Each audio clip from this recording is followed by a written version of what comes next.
Hello everyone, स्वागत है आपका एक बार फिर से हमारे channel concept up to root में।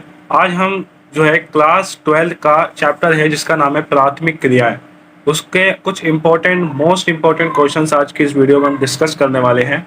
ठीक है, उम्मीद करूंगा कि ये वीडियो आपको अच्छी लगेगी। अगर आपको ये वीडियो अच्छी लगे तो इस वीडियो को आप लाइक करना ना भूलें, और चैनल को अगर आपने सब्सक्राइब अभी तक नहीं किया है तो आप इसको सब्सक्राइब कर लें और बेल आइकन को ऑल पे प्रेस कर लें ताकि हर वीडियो की नोटिफिकेशन आपको सबसे पहले मिल सके। आइए दोस्तों, वीडियो को स्टार्ट करते हैं। तो मोस्ट इंपोर्टेंट क्वेश्चन हम देखने वाले हैं। पहला क्वेश्चन हमारे पास है, प्राथमिक क्रियाएं क्या हैं या प्राथमिक क्रियाएं किसे कहते हैं।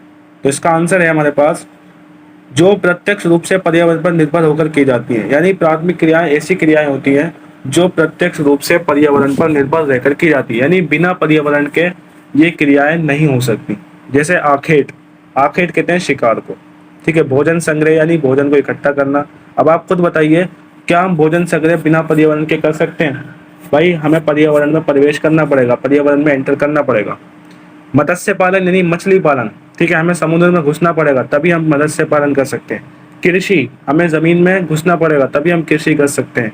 खनन, हमें जमीन के अंदर जाना पड़ेगा तभी हम प्राथमिक क्रिया कर सकते हैं। तो ये सारी क्रियाएं कौन सी हैं? प्राथमिक क्रियाएं। ठीक है, नेक्स्ट क्वेश्चन हमारे पास है, लाल कॉलर श्रमिक किसे कहते हैं? लाल कॉलर श्रमिक, तो जो लोग प्राथमिक काम करते हैं उन्हें ही लाल कॉलर श्रमिक कहते हैं। ठीक है भाई, प्राथमिक क्रियाओं को जो भी लोग करते हैं ना, उन्हें बोला जाता है लाल कॉलर श्रमिक। ठीक है, तीसरा है हमारे पास, आखेट कौन लोग करते हैं और इसका क्या महत्व है?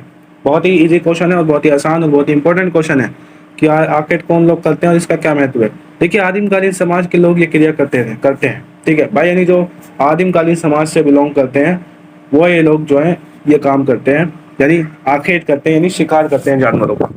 ठीक है, और उनकी भोजन और कपड़ों संबंधी समस्या पूरी इसी के माध्यम से होती है। इसका क्या महत्व है आखेट का? यानी जो भोजन की जरूरत है और जो कपड़ों की जरूरत है वो जो है इसी के माध्यम से होती है। ठीक है, अगला क्वेश्चन हमारे पास है कि भोजन संग्रहण विश्व के किन भागों में किया जाता है? बहुत ही इंपॉर्टेंट और बहुत ही आसान क्वेश्चन है। इसका आंसर देख लेते हैं जल्दी से। तो ये कहाँ कहाँ किया जाता है? देखिए, उत्तरी कनाडा। ठीक है भाई, जो कनाडा का उत्तरी हिस्सा है वहाँ पे भोजन संग्रहण किया जाता है। इसके अलावा उत्तरी यूरेशिया हो गया आपका। ठीक है, यूरेशिया यानी यूरोप और एशिया का हिस्सा हो गया। दक्षिणी चिली, चिली जो है एक देश है जो हमारा दक्षिण अमेरिका में है, तो उसका दक्षिणी चिली हिस्सा। अमेजन बेसिन हो गया, अफ्रीका हो गया, ऑस्ट्रेलिया, एशिया के आंतरिक प्रदेश, यहाँ पे जो है भोजन संग्रहण किया जाता है। इसको आप मैप में भी अच्छी तरीके से समझ लेना। ठीक है, क्योंकि मैप में कई बार क्वेश्चन आता है इस तरीके का। नेक्स्ट हमारे पास, क्या भोजन संग्रहण का व्यापारीकरण हो गया है? ठीक है, अगर हो गया है तो कैसे? तो इसका जवाब है हाँ। ठीक है, भोजन संग्रहण का व्यापारीकरण हो गया है। ठीक है, आज के समय में भोजन का व्यापारीकरण हो गया है। जो लोग भोजन संग्रह करते हैं उन्होंने कीमती पौधों की पत्तियों, छाल और औषधीय पौधों को बाजार में बेचना शुरू कर दिया है। ठीक है, अब इसको बेचने से क्या हुआ? क्योंकि छाल से जो है कुनेन, चमड़ा और कोट बनाया जाता है। पत्तियों से जो है पीने की चीजें बनाई जाती हैं, दवाइयाँ बनाई जाती हैं, रेशे का कपड़ा बनाया जाता है। ठीक है, तो आप समझ गए कि भोजन यानी वो भोजन को इकट्ठा तो कर रहे हैं लेकिन उसको अब जो है वो बाजारों में भी बेच रहे हैं। ठीक है, क्या भोजन संग्रहण का महत्व नहीं है? तो इसका जवाब भी हाँ है कि इसका महत्व नहीं है, क्योंकि ये विश्व बाजार में प्रतिस्पर्धा नहीं कर सकती। क्योंकि भाई जो इनसे जो उत्पाद हमें मिलते हैं, ठीक है, वो होते तो ओरिजिनल है लेकिन वो बहुत ही जो है महंगे मिलते हैं। इसके अलावा जो हमारी जो कृत्रिम उत्पाद होते हैं, मानव निर्मित उत्पाद होते हैं, वो बहुत ज़्यादा सस्ते पड़ते हैं लोगों को और वो बहुत ज़्यादा अच्छी क्वालिटी के होते हैं, तो इसलिए लोग जो है उसको प्रीफर करते हैं। ठीक है, इसको प्रेफरेंस कम देते हैं। नेक्स्ट हमारे पास फेरेंडा क्या है? बहुत ज़्यादा इंपॉर्टेंट क्वेश्चन है। ब्राज़ील के कॉफ़ी के बागानों को फेरेंडा कहते हैं। भाई ब्राज़ील में जो कॉफ़ी के बागान है, ठीक है, कॉफ़ी के बागानों को फेरेंडा कहते हैं। ठीक है, नेक्स्ट हमारे पास ट्रक कृषि क्या है? ट्रक कृषि किसे कहते हैं? देखिए, जिन प्रदेशों में किसान सिर्फ सब्जियां पैदा करता है वहाँ ट्रक कृषि से कहते हैं। ठीक है, अब देखिए, जहाँ पे भाई सब्जियां पैदा की जाती हैं, ठीक है, जहाँ पे सब्जियां उगाई जाती हैं, ठीक है, वहाँ पर क्या है, इनको ट्रक कृषि बोला जाता है। इस कृषि को क्यों? क्योंकि ट्रक फार्म और बाजार के मध्य दूरी रात भर में तय करता है। यानी जो ट्रक है, ट्रक क्या करता है, जो फार्म है और जो बाजार है, ठीक है भाई, क्योंकि सब्जियां फार्म से बाजार की तरफ जाती हैं, तो एक ही रात में जो ट्रक है वो फार्म से बाजार तक की जो है दूरी तय करता है रात में। इसीलिए इसको हम जो है ट्रक कृषि बोलते हैं। ठीक है, तो ये आ जाए तो आप ये लाइन लिख देना। सहकारी कृषि क्या है, बहुत इंपॉर्टेंट और बहुत ही आसान, कि जब किसानों का एक समूह अधिक लाभ कमाने के लिए अपनी इच्छा से एक संस्था बनाकर कृषि करता है तो उसे सहकारी कृषि कहते हैं। यानी भाई बहुत सारे किसान हैं, उन्होंने मिले मिले समूह बनाया और ज्यादा मुनाफा कमाने के लिए जो है क्या करिए, अपना एक ग्रुप बना लिया, एक संस्था बना ली, ठीक है, और फिर जो है मिलकर इन्होंने क्या करा, कृषि करी। इसे कहा जाता है सहकारी कृषि। नेक्स्ट हमारे पास है कारखाना कृषि। क्या है, तो कारखाना कृषि, इसमें जो है पशुओं को पाला जाता है, ठीक है, जैसे गाय बैल कुक्कुर, ठीक है, तो इसमें इतना सही है, ठीक है। ये शॉर्ट क्वेश्चन है हमारे पास। चलवासी पशुचारण क्या है, अब इसको देख लेते हैं जल्दी से।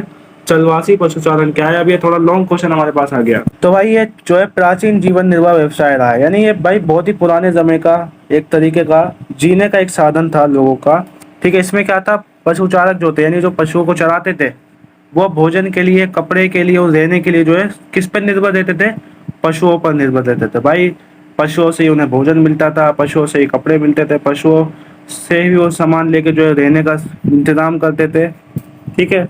वे अपने पशुओं के साथ पानी और चारागाह की तलाश में घूमते हैं, ठीक है। भाई अपने पशुओं के साथ क्या करते हैं इसमें, कि भाई जो वो पशु चारक जो होते हैं वो क्या करते हैं, पानी की तलाश में, चारागाहों की तलाश में जो है घूमते रहते हैं एक जगह से दूसरी जगह पे। और इसमें देखिए कौन कौन से पशु पाले जाते हैं, जैसे अफ्रीका में अगर बात की जाए, वहाँ पे भी चलवासी पशुचारण होता है, तो कौन से पशु पाले जाते हैं वहाँ पे, गाय और बैल। इसी तरीके से एशिया के मरुस्थलों में अगर देखा जाए तो भेड़ बकरी ऊँट है, ठीक है, यहाँ पे ये पाला जाता है। तिब्बत और पर्वतीय भागों में योग हो गया, लामा हो गया, ठीक है। और जो उत्तरी ध्रुवीय क्षेत्र है वहाँ पे रेनडियर पाला जाता है, ठीक है। नेक्स्ट हमारे पास क्वेश्चन है ऋतु प्रवास क्या है। अब इसको आप समझिए, ऋतु प्रवास क्या होता है।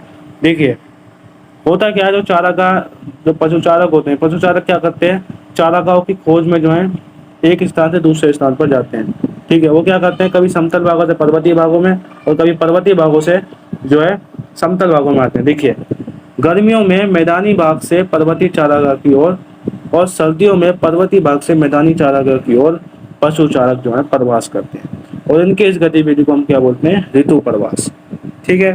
तो ऋतु प्रवास आपको समझ में आ गया। अगला हमारे पास है वाणिज्य पशुधन पालन क्या है, इसकी क्या विशेषताएं देख लेते हैं जल्दी से। भैया ये व्यवस्थित है, ये व्यवस्थित और पूंजी प्रदान है। अभी व्यवस्थित कैसे है, देखिए इसमें क्या है, चलवासी पशुचारण में क्या होता था कि भाई हमें जो है एक तरीके से कहीं भी हमें पता नहीं कहाँ जाना है, जहाँ मिल जाती थी वहीं पर जो है रहने लगते थे, ठीक है। लेकिन यहाँ पे ऐसा नहीं, यहाँ पे एक पूरा सिस्टम है, यहाँ पे एक पूरा सिस्टम काम करता है। क्या कि भाई एक बहुत बड़ा फार्म होता है, उसको जो है सिस्टम के साथ इकाइयों में जो है डिवाइड कर दिया जाता है, ठीक है। और उसके एक हिस्से में जो है पशुओं को चराया जाता है। जब उसके एक हिस्से की घास खत्म हो जाती है तो पशुओं को दूसरे हिस्से में लेके जाया जाता है, ठीक है। जब दूसरे की खत्म हो जाती है फिर तीसरे में, तो यानी एक सिस्टम होता है, ठीक है, इस वाणिज्य पशुधन पालन में।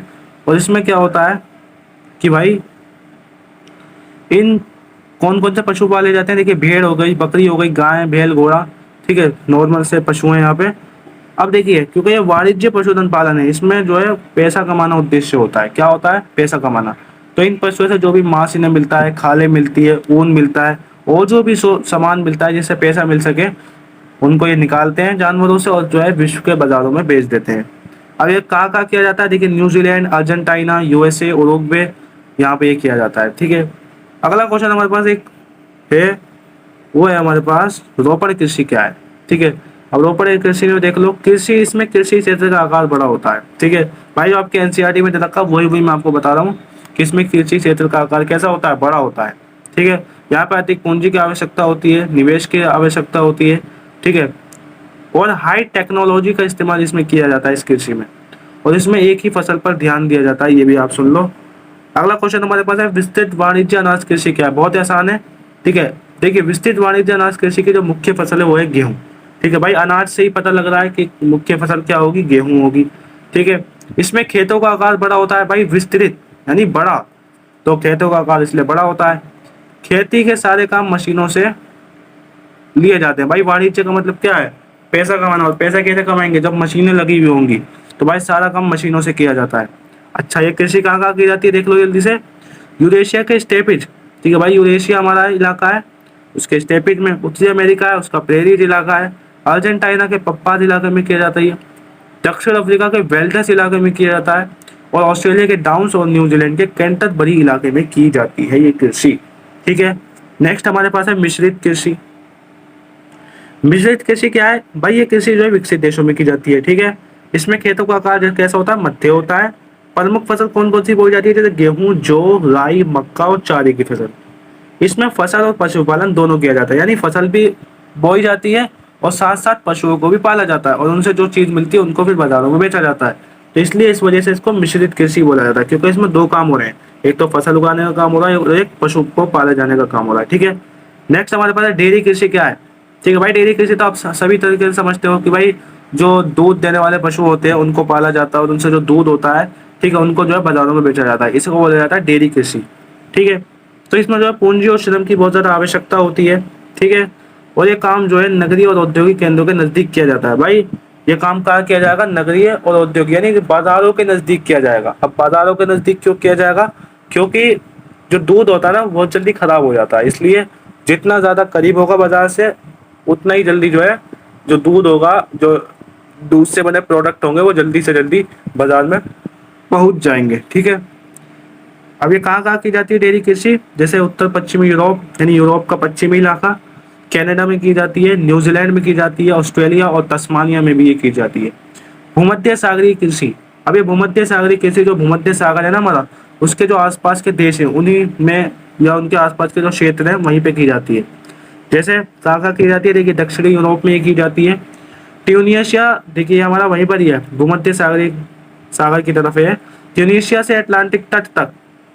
ठीक है, यहाँ पे ये की जाती है। दक्षिण कैलिफोर्निया, मध्यवर्ती चिली और आपका दक्षिण अफ्रीका का पश्चिमी भाग, ठीक है, ऑस्ट्रेलिया, यहाँ पे ये जो है भूमध्य सागरीय कृषि की जाती है।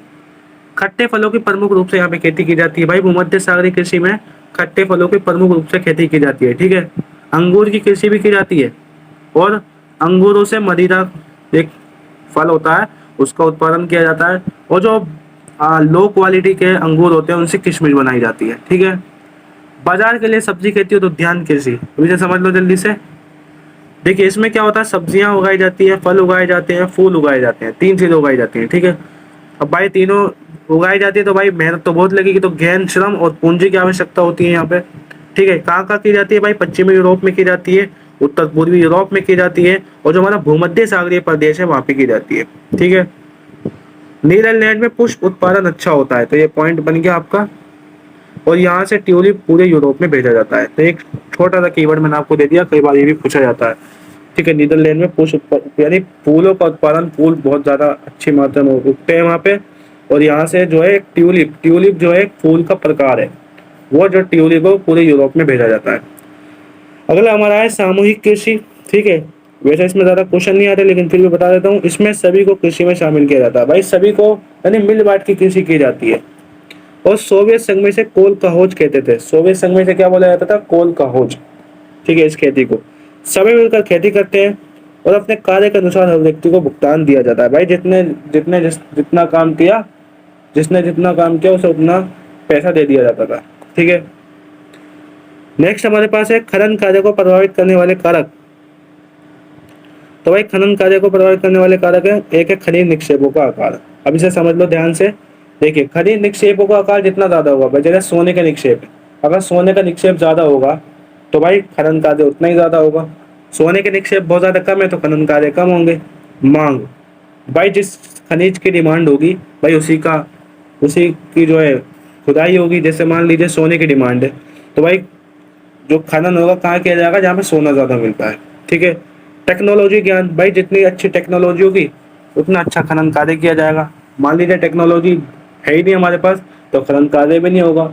ठीक है, अगर टेक्नोलॉजी बढ़िया हमारे पास है तो खनन कार्य आसानी से हो जाएगा। ठीक है, खनन की विधियां कौन कौन सी हैं? खनन करने की दो विधियां हैं, एक है धरातलीय खनन विधि और एक है भूमिगत खनन विधि। इनके एक अलग अलग नाम भी है। धरातलीय खनन विधि को विवृत खनन विधि भी बोला जाता है और भूमिगत खनन को कूप की खनन विधि भी कहा जाता है। ठीक है, तो इनको थोड़ा सा अभी समझा देता हूँ मैं आपको थोड़ा सा। देखिए इसमें क्या होता है, धरातलीय खनन का मतलब एक छोटा सा, जैसे मान लीजिए थोड़ी सी गहराई पे खनिज है, ठीक है, तो उस पर गड्ढा करा और जो है खनिज निकाल लिए, तो ये तो कहलाया जाएगा धरातलीय खनन। भूमिगत खनन जो है बहुत गहराई में होता है, यानी जब खनिज जो है बहुत ज्यादा गहराई में होते हैं और जब खनन किया जाता है तब तो उसे कहा जाता है भूमिगत खनन। ठीक है। खनन विधियों में खर्च बहुत है भाई, खनन विधियों में खर्च बहुत है, इसलिए विकसित देश इसे नहीं करते। ठीक है भाई, क्योंकि खनन विधियों में खर्चा बहुत आता है भाई, खोदो फिर टाइम इतना लगता है, समय बहुत लगता है। तो जो विकसित देश है ना, वो इसको इग्नोर कर रहे हैं, वो इसको नहीं करते। ठीक है। तो ये थे हमारे कुछ इंपॉर्टेंट क्वेश्चंस क्लास 12 के, चैप्टर नंबर आपका 5 था। ठीक है। उम्मीद करता हूँ आपको ये चैप्टर समझ में आया होगा। ठीक है। और ये क्वेश्चन आपको समझ में आए होंगे। ठीक है। अगर आपको कोई और चैप्टर के क्वेश्चन चाहिए, इंपॉर्टेंट क्वेश्चंस, तो आप मुझे बेझिझक होकर कमेंट कर सकते हैं, मैं आपको जो है उसके क्वेश्चन ला के दूंगा।